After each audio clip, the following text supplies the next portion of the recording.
тепер я маю в серці гнів і душу. Через це вас тяжко покарати мушу.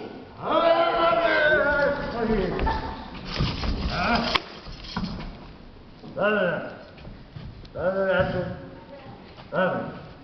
О, добре вечір, царю роду. Чим ти це зуєш? Може, того, що ви такі, не я родився. Я не народився на простий голос. Буде їсти хліб, часник, рибку, цибульку, а на жданку влепку дольку. Ліпше не кажи невинних дітей вбивати, ось то великий хотір мати. Вийди же до скати, бо за свасту нам відшукати.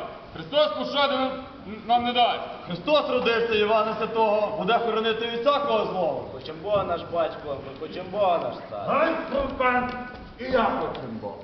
Як прийшов, як тут до хати, мали йти до тебе, цар. Але зараз вирішили і до нього підписати. Ану, Гершку, глянь до книги, подивися в штири мили.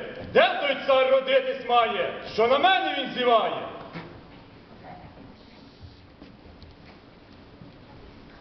О, Вифлеємі, чому він? Що стоїть на тому? Ти, напевне, добре знаєш. І до нього підписають. Зараз вирішили, і до нього підписають.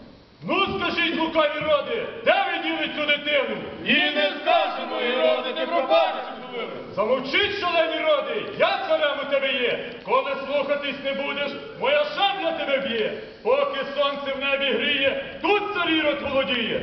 Жуніри мої, на поміч мені. Бачите, Юрій, бачите? Ідіть по землі селянських, двох рідних дітей бивайте, мого сина не минайте. Свого царя приказ понять було месі кров пуляй.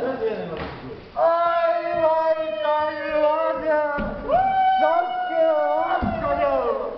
Не йде мої жодке, Господи, зело!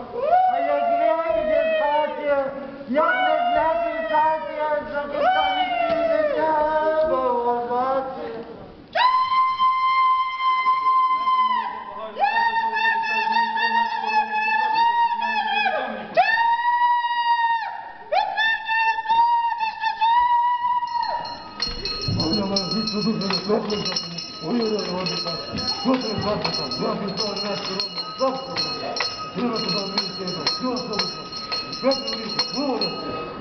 Пропанам Бог. Я наказав невинних дітей вбивати. А що стало вдома?